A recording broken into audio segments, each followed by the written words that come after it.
కరడుగట్టిన కాంగ్రెస్ వాదులు అంటూ ఉంటారు. ఇవాళ కాంగ్రెస్ పార్టీని వదిలిపెట్టి బయటికి రావాల్సిన నా దృష్టిలో రాజకీయం అంటే మీకు సరైన గౌరవం దక్కట్లేదని పార్టీ నుంచి బయటికి ఏమైనా వస్తున్నారా? దానికి నేను సమాధానం చెప్పలేదు. ఎందుకంటే షర్మిల గారు పీసీసీ చీఫ్గా బాధ్యతలు చేపట్టిన తర్వాత కాంగ్రెస్ పార్టీ డెవలప్ అయిందని అనుకుంటూ ఉన్నారు. నేను ఆ ప్రశ్నకి నాకు సమాధానం లేదు. ఇది ఎలా సాధ్యం? అవతల మీద దుమ్మెత్తిపోయకుండా, అవతల తిట్టకుండా, వాళ్ళతో తిట్టించుకోకుండా రాజకీయాలు చేస్తున్నారు మీరు. ఎటువైసి అన్నీ అంతా మంచిగుండాలని కోరుకున్నాను. ఆ ఫ్రీడమ్ వైఎస్ఆర్ కాంగ్రెస్ పార్టీలో ఉంటుంది అనుకుంటున్నారు? ఇదేం చెప్తాను, రేపైతే ఎల్లుడే చెప్తాను. పార్టీ పెద్ద ఆశీస్సులు పొందాలి అంటే, టికెట్ పొందాలి అంటే అవతల పార్టీ వాళ్ళని అమనాభూతులు తిడితే తప్ప సస్టైన్ కాని పరిస్థితి ఉంది ఇప్పుడున్న పాలిటిక్స్లో. ఇప్పుడు ఇస్తే చదివేశాం, ఎందుకు why don't discuss? Rajasekhar Reddy గారికి జగన్ గారికి మధ్య మీరు గమనించిన తేడా ఏమైనా చెప్పగలుగుతారు? రాజశేఖర రెడ్డి గారికి జగన్మోహన్ రెడ్డి గారికి చాలా వైఎస్ఆర్ కాంగ్రెస్ పార్టీ ఫీచర్ ఏంటి? 2029లో మీరు వదిలేసి వచ్చిన మీ కన్నతల్లి లాంటి కాంగ్రెస్ పార్టీ భవిష్యత్తు ఏంటి చెప్పడానికి నేను ఇష్టపడ్డాను. మాజీ మంత్రి శైలజానాథ్ గారు ప్రస్తుతం మనతో పాటు స్టూడియోలో అందుబాటులో ఉన్నారు. శైలజానాథ్ గారు నమస్తే. బేసిక్గా కరడుగట్టిన కాంగ్రెస్ వాదులు అంటూ ఉంటారు కొంతమందిని. అంటే వాళ్ళని, కాంగ్రెస్ పార్టీని, హస్తం గుర్తుని, వారి ముఖాన్ని విడదీ చూడలేం. అలాంటి వారిలో శైలజానాథ్ ఒకరు అనేది మా అభిప్రాయం. అలాంటి శైలజానాథ్ గారు ఇవాళ కాంగ్రెస్ పార్టీని వదిలిపెట్టి బయటికి రావాల్సిన అవసరం ఎందుకు వచ్చింది? అవసరం అనే మాట కరెక్ట్ కాదు, కానీ ఎందుకు బయటకు వచ్చాడో అనేది కరెక్ట్. అక్కడికి యాక్చువల్లీ మీరు చెప్పిందంతా కరెక్టే. అత్యంత కష్టకాలంలో కాంగ్రెస్ పార్టీని లేక దాంట్లో పనిచేసాం. అనేక మంది కార్యకర్తల సహకారంతో పనిచేసాం. We face lot of things, lot of experience, good experience, everything. But నాకు నేను నా పరిమితుల్ని విధించుకున్నాను. ఏంటంటే రాష్ట్రంలో పనిచేద్దాం, మా జిల్లా కోసం పనిచేసుకుందామని. అట్లాగే రోజు రోజుకి పెరిగిపోతున్న ఈ బీజేపీ ఎన్డీఏ యొక్క ప్రాబల్యాన్ని, ప్రత్యక్షమైన ప్రాబల్యాన్ని, ఇంతకుముందులా కాకుండా ఆంధ్రప్రదేశ్ రాష్ట్రంలో మనం విన్న ప్రతిసారి ఎన్డీఏ ప్రభుత్వం మాట్లాడుతున్నారు. నథింగ్ ఎన్డీఏ ప్రభుత్వం, nothing but BJP government. So ఈ టైంలో పనిచేయాల్సిన అవసరం ఉందనే అంశాన్ని నేను బలంగా నమ్మాను. So I have my own reasons and I have some reasons.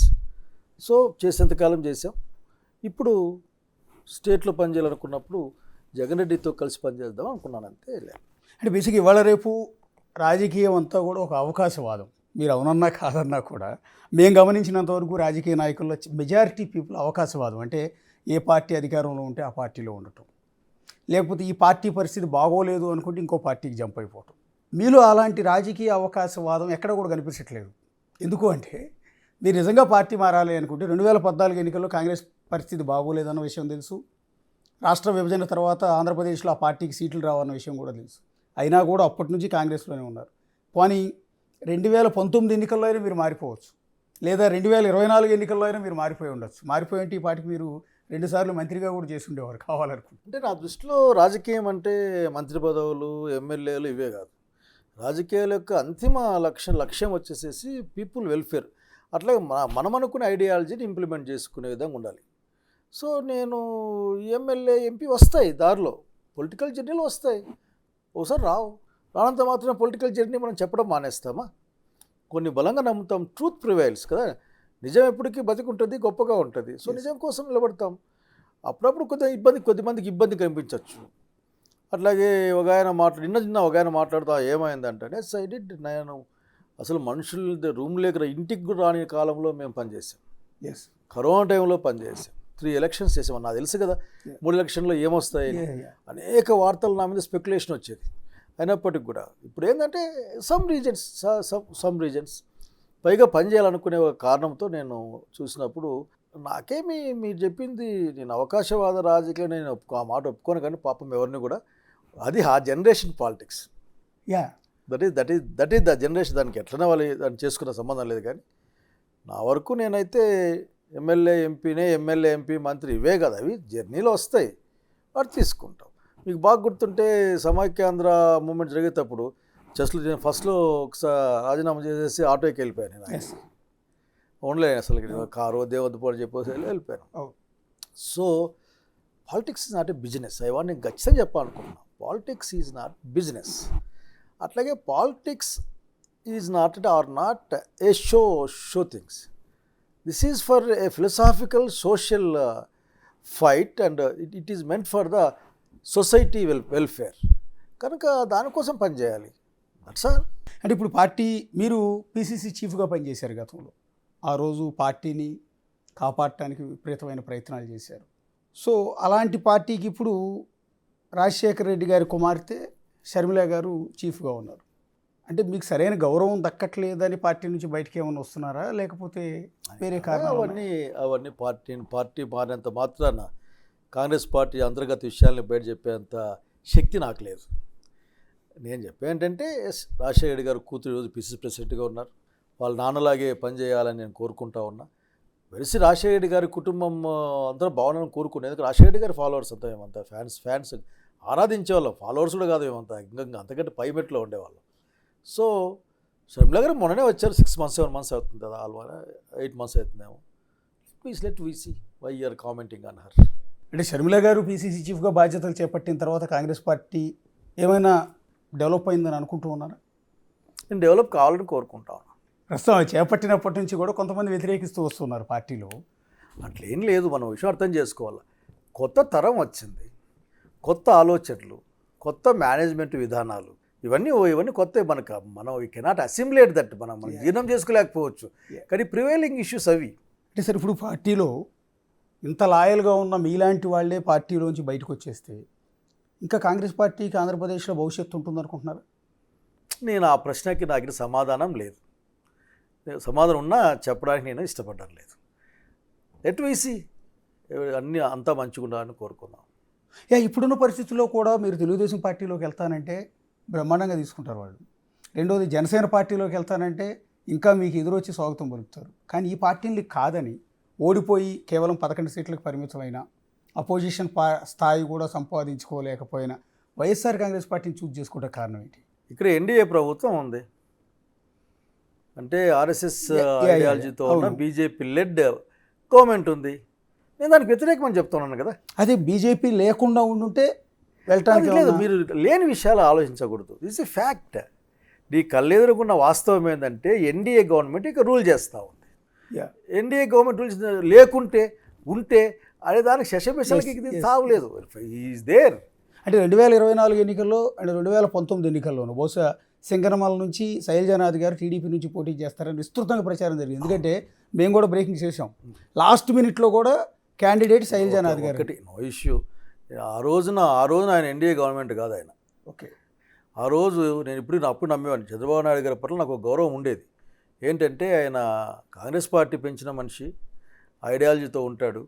అట్లాగే ఆ తరంలో మిగిలిన నాయకుడు, అతను ఏమైనా చెప్పాలి, ఒక ఆదర్శాలు చెప్పాలి సమాజానికి అని అనుకునేవాడిని. సో ఈ రోజున అట్లా ఈరోజు చూసాం కదా, ఎన్డీఏ గవర్నమెంట్, నేను ఎన్డీఏ, తెలుగుదేశం శాసనసభ పక్షం చెప్పడం ఆయన, నేను ఎన్డీఏ శాసనసభ పక్షం. ఇంకా ఎట్లా మాట్లాడితే అంటే ఆఖరికి బీజేపీ అంటే ఇంక నేనే విధంగా ఆల్మోస్ట్ ఆల్ ఓట్లే బ్యానర్ చేయండి తప్ప నేనేం చెప్పి దే ఆర్ బిహేవింగ్. సో ఇది మనం దాంట్లో పెద్ద ఆలోచించి బుర్ర పెట్టి దాంట్లో ఏంది లేదు. ఎందుకంటే this is this. So this secular.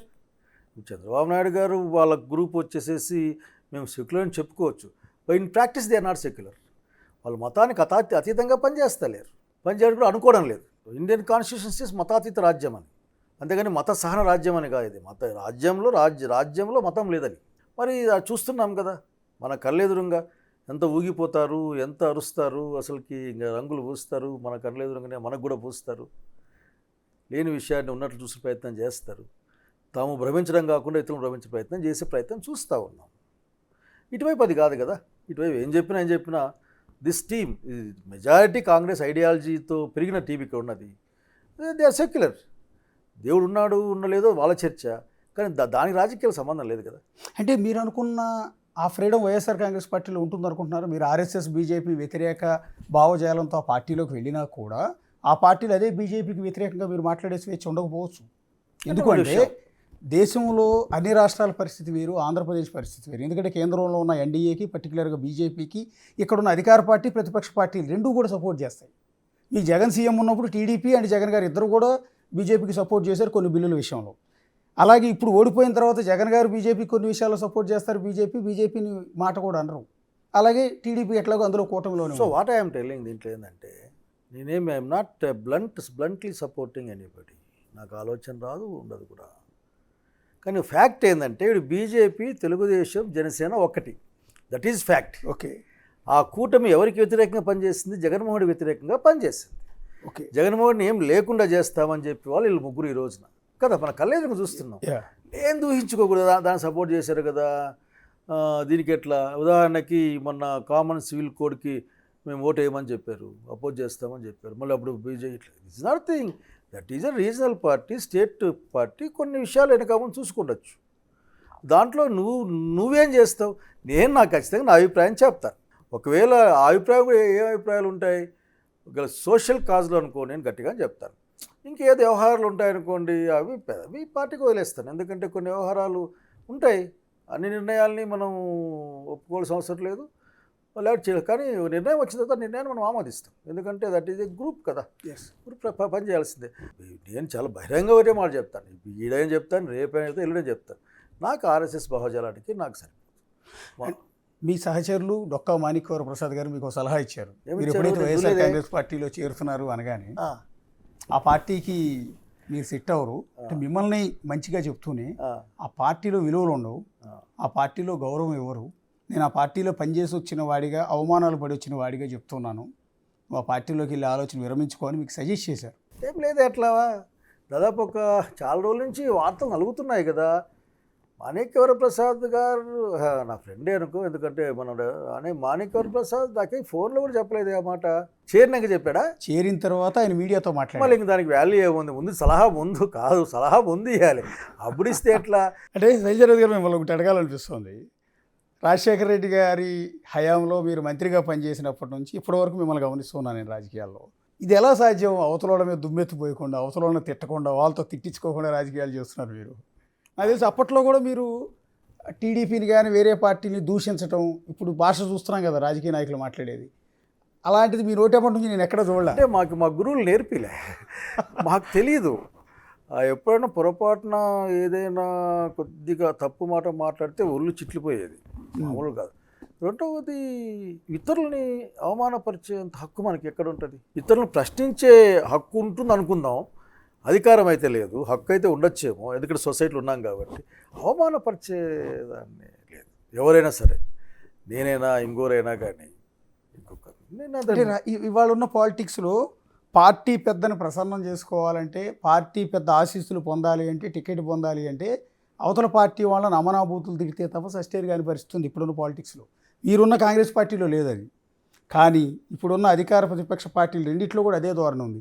రీసెంట్గా వైఎస్ఆర్ కాంగ్రెస్ పార్టీ నుంచి బయటకు వచ్చిన ఒక ఇద్దరు నేతలను నేను ఇంటర్వ్యూ చేశాను. వాళ్ళు చెప్పిన మాట ఒకటే, మాకు డైరెక్ట్గా జగన్ ఇంటి నుంచి, లేకపోతే జగన్ క్యాంప్ ఆఫీస్ నుంచి సజ్జల రామకృష్ణారెడ్డి, లేకపోతే ధనుంజయ రెడ్డి, ఇంకొక వీళ్ళు స్క్రిప్ట్ రాసి పంపిస్తూ ఉంటారు. వైఎస్ఆర్ కాంగ్రెస్ పార్టీలో ప్రెస్ మీట్ పెట్టమని, ఆ స్క్రిప్ట్ని యాస్టీజ్గా మేము చదవాలి, అందులో ఎన్ని బూతులు ఉన్నా కూడా చదవాల్సిందే. అది చంద్రబాబు నాయుడు టార్గెట్గా మాకు తిట్లే రాసి పంపిస్తూ ఉంటారు, తిట్టకపోతే పార్టీలో కొనసాగనివ్వరు అనేది వాళ్ళు చెప్పిన మాట. నేను సజ్జల గారు, నాకు ధనంజయ రెడ్డిలంతా ఎంప్లాయీస్, నాకు పెద్ద టచ్గులు లేదు. సజ్జల గారు లెఫ్ట్ ఓరియంటెడ్ మనిషి. అతను విద్యార్థి నాయకుడిగా పనిచేయడం ఇవన్నీ వినో హిమ్. వీళ్ళు ఇవన్నీ కూడా పార్టీ మారకముందు చెప్పి ఉండాల్సింది. పార్టీ మారినాక చెప్తానికి ఏం వాల్యూ ఉంటుంది? ఇప్పుడు నేను ఏమన్నా చెప్పానుకో, సలహా ఇచ్చానుకో, ఏం వాల్యూ ఉంటుంది? నువ్వు ఉండి ఇంప్లిమెంట్ చేయొచ్చు కదా అనరా, పిల్లవాడు అన్నా అన్నా నువ్వు ఉండి చెప్పచ్చు కదన్నా అండా. కనుక పార్టీ మారినాక ఇంకా ఇదంతా that is no value at all. అది ఊరికే మనం ఉన్నామని చెప్పుకునే దానికి పనికి వచ్చేది మాట తప్ప దానివల్ల ఏ ఉపయోగము లేదు. ఇప్పుడు ఇస్తే చదివేశాం, ఎందుకు వై డోంట్ డిస్కస్? నాకు తెలిసి మాట్లాడతారు, మాట్లాడకుండా నాకు తెలిసి మరి I know them very well. కాబట్టి దాన్ని మనం చెప్తామని చెప్పు. ఆ రోజున వచ్చేసిన ఇట్లా అంటున్నారు, ఇది మంచిది కాదని చెప్పు. పోనీ ఇప్పుడు ఉన్నావా, ఉండి చెప్పావా? లేదు. నేనేమంటా అంటే, ఒకవేళ ఏం జరిగినా దట్ ఈజ్ ఇర్రిలవెంట్. దాని గురించి పార్టీ నుంచి బయటకు వచ్చినాక పార్టీ గురించి మాట్లాడకపోవడం అన్నది గౌరవం అని అనుకుంటా ఉన్నాను నేను. ఇది రాజకీయ హుందాతనం. గౌరవం అనుకుంటా ఉన్నాను. ఎగ్జాక్ట్లీ ఆ రాజకీయ హుందాతనం. నేను ఇంటర్వ్యూ చేసిన వాళ్ళలో కనిపించింది ఏంటంటే, ఏ పార్టీలోకి అయితే చేరామో ఆ పార్టీ పెద్దల మన్నన పొందాలి అంటే నేను వచ్చేసిన పార్టీని తిట్టాలి. ఆయన బీజేపీలో తిడితే బీజేపీని పొగిడి వచ్చేసిన వైఎస్ఆర్ పార్టీని తిట్టాలి. ఈయన టీడీపీలోకి వచ్చాడు అనుకోండి, టీడీపీ చంద్రబాబు నాయుడు గారిని టీడీపీ పార్టీని పొగడాలి, వచ్చేసిన వైఎస్ఆర్ కాంగ్రెస్ పార్టీని తిట్టాలి. అంటే వాళ్ళు నేర్చుకున్న రాజకీయం అదే ఉంటుంది. ఇప్పుడు మేము నేర్చుకున్నది ఏముంది, లీడర్ని గౌరవించాలి. జగన్మోహన్ రెడ్డి గారు ఈ రోజున మా లీడర్ యొక్క ఆలోచనలకు అనుకూలంగా దాన్ని అవసరమైతే మా ఆలోచనలు కూడా చెప్పి దాన్ని ఆయన నోటి నుంచే కమాండ్ అనే పదం కరెక్ట్ కాదు కానీ ఒక తీర్మానంతో బయటికి రావాలి, దాన్ని ఇంప్లిమెంట్ చేయాలి. అంటే అప్పట్లో మాట అనుకునే వాళ్ళం చదువుకున్న రోజుల్లో, నిర్ణయం వరకు ప్రజాస్వామ్యం, నిర్ణయం అయిపోయిన తర్వాత నియంతృత్వమే అది అమలు చేయడమే మన పని అనుకున్నాం. ఈ రోజున అది మనం ఏం చేయలేం. దాన్ని నేను కూడా చెవుడు బాధపడుతుంటా.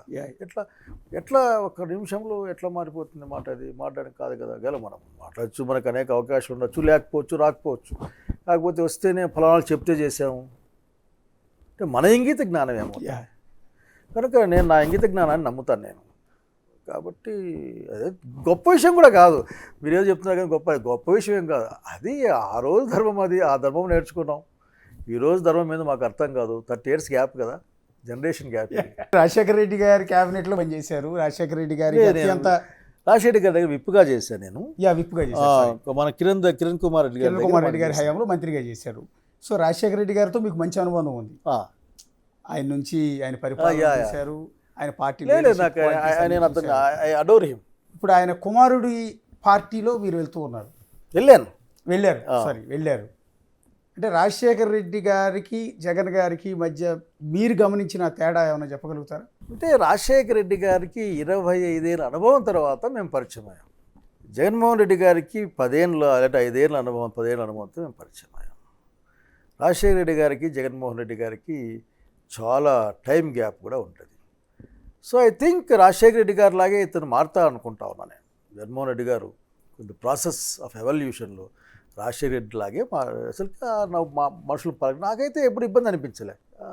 రాజశేఖర రెడ్డి లాగే ఆల్మోస్ట్ రాజశేఖర గారు పెద్ద ఆయన కాబట్టి ఇట్లా భుజం మీద కొట్టి, కడుపు మీద కొట్టి, ఏ కామ్రేడ్ ఏం చేస్తున్నావా ఇట్లా కదా, ఈ కాయ కాబట్టి అన్నా బాగున్నావా లేకుంటే డిఫరెంట్. నాకేం పెద్దగా డిఫరెన్స్ కనపడడంలే. బట్ ఆ రోజున ఇంకో కంట్రోలింగ్ పాయింట్ ఉండేది అధికారంలో. అది హైకమాండ్ అని చెప్పండి, మన రాజశేఖర రెడ్డి గారికి. ఈ రోజున సోల్ అండ్ సోల్ లేకుంటే కీలకమైన పొజిషన్ జగన్మోహన్ రెడ్డి గారు ఉన్నారు. సో డెఫినెట్గా నాకు కూడా కొత్త కదా, అంటే మనిషిగా నాకు పరిచయం కానీ పార్టీ అసలు. But I'm seeing him, he is in the line. ఎట్లా నేను లైన్ అనుకుంటున్నా అంటే ఎడ్యుకేషన్ మీద, హెల్త్ మీద ఆయన పెట్టిన శ్రద్ధ. కొన్ని ఉంటాయి మనకి ఇష్టం ఉండొచ్చు, ఇష్టం లేకపోవచ్చు, కొన్ని ఇష్యూస్ దాన్ని అనుకోవచ్చు. నేను ఇంగ్లీష్ టెక్స్ట్ బుక్ 1వ క్లాస్ పెట్టినప్పుడు నన్ను విపరీతంగా తిట్టారు. ఏంటి అసలు ఇంగ్లీష్ ఎట్లా పెడతావు, దీనికి ఏదో కావాలి, రే ఏ ఫర్ యాపిల్ అని చెప్పేదానికి అంత ట్రైనింగ్ ఎందుకు అయ్యా అని చెప్పాను నేను.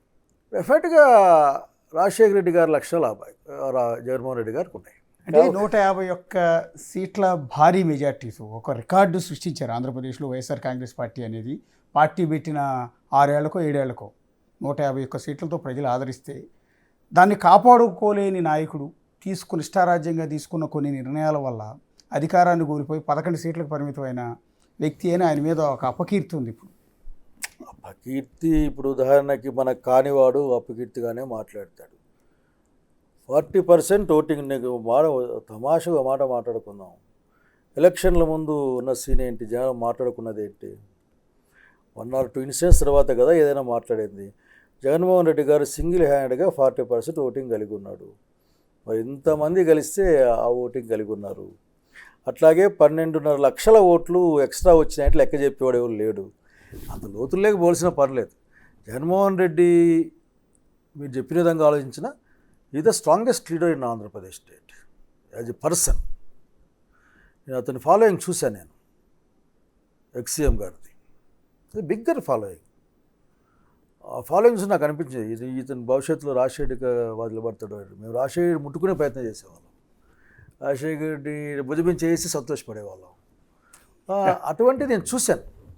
సో కాబట్టి ఎవరైనా వీక్ అంటే నేను ఒప్పుకోను. ఎందుకంటే 40% ఓటింగ్ ఉంది అక్కడ.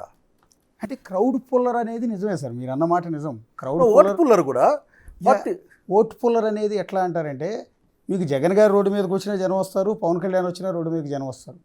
కానీ మొన్న జగన్ గారికి ఓట్లు వేయలేదు, అంతకుముందు పవన్ కళ్యాణ్ గారికి ఓట్లు వేయలే.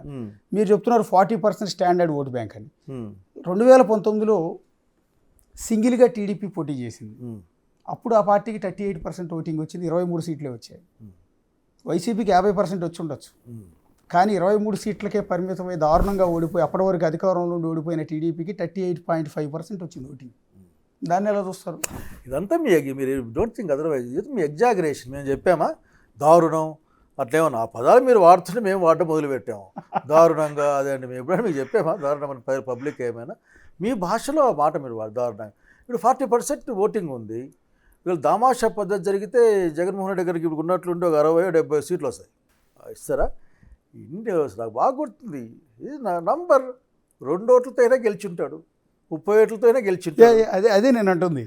అంటే 40% ఓటింగ్ ఉంది.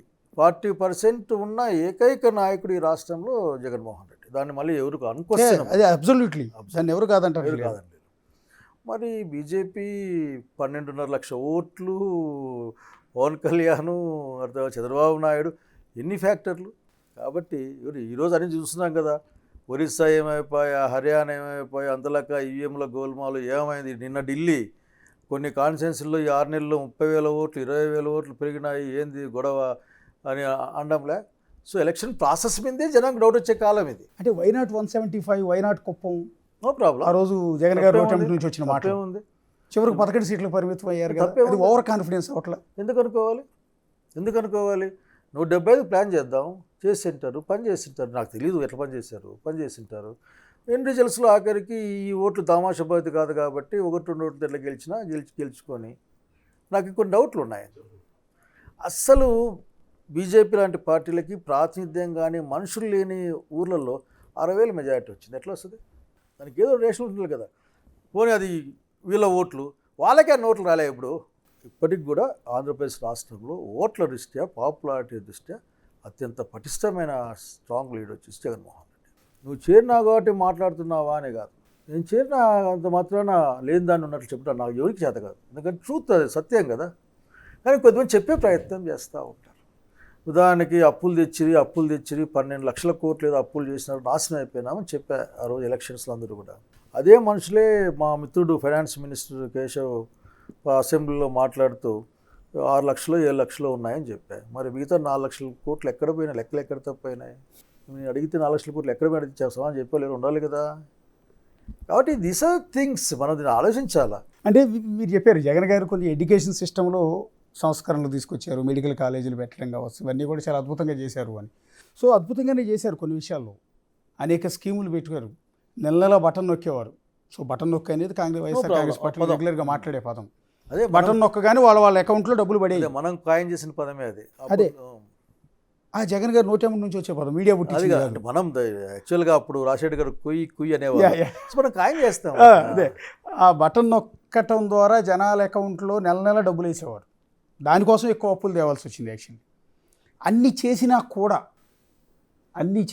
కూడా ఆయన్ని 11 సీట్లకే జనం పరిమితం చేశారు, ఆయన ఆదరించలా. సో అదే స్కీమ్తో మళ్ళీ 2029 ఎలక్షన్కి వెళ్తారా, లేకపోతే విధానాన్ని మార్చుకుంటుందా వైఎస్ఆర్ కాంగ్రెస్ పార్టీ? అది నాకు తెలియదు. ఎందుకంటే నేను చేరాను, 1 గంట తర్వాత హైదరాబాద్కి వచ్చాను. ఒక 6 months తర్వాత అడిగితే సవాల్ చెప్పగలను, కానీ ఒక్కటి మాత్రం చెప్పగలను. మీరు ఇట్లా చెప్పచ్చు కదా, బటన్ నొక్కడం ద్వారా 40% ఓటింగ్ పొందాడు జగన్మోహన్ చెప్పచ్చు కదా. 11 సీట్లు 10 అంటే ఏది కన్వీనియంట్గా ఉంటే మామూలుగా బ్యాంకులు చెప్తుంటే, బ్యాంకు ఇట్లా గవర్నమెంట్ నోటీస్ వస్తుంది, ఇన్ని నెలలు కానీ లేదంటే మన బండ్లకి ఇస్తాడు, ఇన్ని కిలోమీటర్లు కానీ, ఇన్ని బండ్లు, ఇంత సమయం కానీ, ఏది ముందైతే అది అని కదా. నాకు ఎప్పుడు నవ్వు వస్తుంది. ఏదో చెప్పచ్చు కదా, 1 lakh కిలోమీటర్స్ చెప్పవచ్చు, 10 ఏళ్ళు అని చెప్పవచ్చు, అట్లా చెప్పడం, ఏది ముందైతే అది. సో ఇవన్నీ కూడా మనం చెప్పే వ్యవహారాలు. అంటే కొత్తగా పార్టీలో చేరుండొచ్చు, కానీ మీ రాజకీయ అనుభవం అంత లేదు ఆ పార్టీ పెట్టినప్పటి నుంచి ఇప్పటి వరకు. మీకున్న ఎక్స్పీరియన్స్లో సగం కూడా లేదు ఆ పార్టీ పుట్టుక తర్వాత. సో అందుకని మిమ్మల్ని అడుగుతున్నా, ఇవన్నీ రాజకీయాల్లో సస్టైనబిలిటీకి మార్గం కాదు కదా అంటున్నాను. నేను అనేది అంత చేసినా కూడా ప్రజలు తిరస్కరించారు అంటే ప్రజలు ఇదే ఇంకేదో కోరుకుంటున్నారు కదా. 2029 నాటికి మీరు కూడా క్యాండిడేట్ అయి ఉండొచ్చు, ఆ పార్టీలో కీలక నేతగా ఉంటారు. సో మీరు కూడా ఆ పార్టీ ముఖ్యమైన నేతగా జగన్ గారికి సలహా ఇవ్వాల్సి రావచ్చు. ఆ సందర్భంలో మీరు ఏమిస్తారు? I want tell one thing. ఇది విషయం మామూలుగా, ఎందుకంటే ఎప్పుడైనా డిస్కషన్లు చేస్తాం నాతో మా కొలీగ్స్తో. అంత ఆ విధంగా పూర్ని చూసుకున్నందుకు, లేక మీరు చెప్పిన బటన్ నొక్కితే డబ్బులు ఇచ్చినందుకు ఒక సెక్షన్, పైసలు ఉన్న సెక్షన్ ఆఖరికి జగన్మోహన్ వ్యతిరేకంగా పనిచేసింటుంది. అనుమానం లేదు. ఏంటి ఇట్లా ఇచ్చేస్తే మేమెట్లా, మా ఆధిపత్యం ఏందనే స్ట్రాంగ్ బ్యాచ్ ఉంటుంది. అయినప్పటికీ కూడా 40% ఒకటి ఇవ్వచ్చు. ఎంత పెద్ద సమస్య. ఇప్పుడు చంద్రబాబు నాయుడు గారు ఉన్నారు, ఆయన పరిపాలన చూస్తున్నాం కదా. ఇప్పుడు జగన్మోహన్ రెడ్డి మీరు చెప్పారు అప్పులు ఎక్కువ దానికోసం చేశారు, ఇవ్వడానికి కోసం చేశారని చెప్పారు. మరి ఇప్పుడు జరిగిన అప్పులు దేనికోసం నాకు అర్థం కావట్లేదు కదా. ఇప్పుడు దాంతోపాటుగా ఎంత హ్యాపీగా ప్రెసిడెంట్ నేను చెప్పాలనుకుంటున్నాను సత్యం, సంపద వస్తే తప్ప నేను 6 గ్యారెంటీలు ఇవ్వలేను, అర్థం చేసుకోవాలి మీరు, ముందుగా చెప్తున్నా అని చెప్పాడు. పదవిలోకి వచ్చిన తర్వాత నేను ఇది చేసే ప్రయత్నం చేస్తా అని చెప్పింటే అర్థం చేసుకోవాలని చెప్తే అర్థమవుతుంది మాలాంటి వాళ్ళకి, లేక జనానికి కూడా. ఎలక్షన్ల మేనిఫెస్టోలో మేము వస్తే చేస్తాము, రాష్ట్రం అప్పుల్లో కునారిల్లింది, ఆర్థిక విధ్వంసము, అటువంటి పదం ఏదో వాడారు, ఆర్థిక విధ్వంసం చేశారు, ఇక్కడ ఏమీ లేదు, మేము వస్తే. మరి అంత ఆర్థిక విధ్వంసంలోంచి మీరు వస్తే చేస్తామని చెప్పినవే కదా అవి. మరి మీ ఆర్థిక విధ్వంసంలో ఉన్న 12 లక్షల కోట్లు కాకుండా 6.5 లక్షల కోట్లు, 7 లక్షల కోట్లే కదా మీకు నికరంగా 3-4 లక్షల కోట్లు మిగిలినాయి కదా అప్పుల రూపంలో. మళ్ళీ మీరు దీనికి 48,000 కోట్ల రూపాయలే కదా మీరు చెప్పిన ప్రామిస్ పనికి వచ్చేది. మళ్ళీ ఆ మిగిలించుకున్న 3 లక్షలు 4 లక్షల కోట్లు పెడితే 5 ఏళ్ళు సరిపోతాయి కదా. అంటే లేకుంటే మీరు అటువంటి ఆలోచన లేకుండా చెప్పారా, ఊరికి ఎలక్షన్లు చెప్దాంలే మళ్ళీ చూసుకుందని చెప్పారా? అట్లా అనుకోండి, ఎందుకంటే ఐఎమ్ నాట్ ఎక్స్పెక్టెడ్ దట్. అంటే ఫైనాన్షియల్ సిచ్యువేషన్ కొంత మెరుగయ్యాక ఇంప్లిమెంట్ చేస్తానంటున్నాడు కదా ఆయన. అంటే నాకు ఎప్పుడు అర్థం కాదు, నాకు అంటే మీలాంటి వాళ్ళు చెప్పాలా నాకు, ఎందుకంటే మెథమెటిక్స్ తక్కువ, నాకు 47 వచ్చినాయి అనుకుంటాను నేను 10th. నేను చెప్పేందంటే నేను మాట ఇచ్చేటప్పుడు నా జోబీ నేను చూసుకుంటా కదా. ఇప్పుడు ఇక్కడి నుంచి బయలుదేరుతాను, మా ఇంట్లో నుంచి మా డాక్టర్ అమ్మ ఫోన్ చేస్తుంది, ఏదో తెమ్మంటుంది, తెస్తాలే అని చెప్తాను. చూసి కొద్దిగా ఇబ్బంది ఉందమ్మా, ఇంటికి వచ్చి మళ్ళీ తెస్తాలే అంటాను. ఉందనుకో, ఉందిలేమ్మా తెస్తాలే అంటాను. లేదు నాకు తెలిసిన షాప్ ఉందనుకో, మన షాప్ ఉందిలే, మళ్ళీ ఇద్దామని తెస్తాను కదా. అంతేగాని నేను తెస్తాలే అని చెప్పేసి ట్యాంక్ ముందు కూర్చొని ఏడుస్తాను నేనేమన్నా, అవకాశం లేదు. నువ్వు ఎలక్షన్ల ముందర చెప్పింది ఏంటంటే, మీరు అక్కడికి వెళ్ళేటప్పుడు పర్సులో డబ్బులు ఉన్నాయో లేదో చెక్ చేసుకోలేదు, అక్కడికి వెళ్ళిన తర్వాత చూస్తే పర్సు ఖాళీగా ఉంది. I'm not expecting that from you. అప్పు చేయటం మీకు ఇష్టం లేదు, చేశారు కదా. కాదు ఆ షాప్లో అప్పు చేసి తీసుకురావటం మీకు ఇష్టం లేదు. అప్పుడు ఏం చెప్తా అంటే, ఇంటికి వచ్చి మాట్లాడతాలేమ్మా డబ్బులే జోలో అని చెప్తా.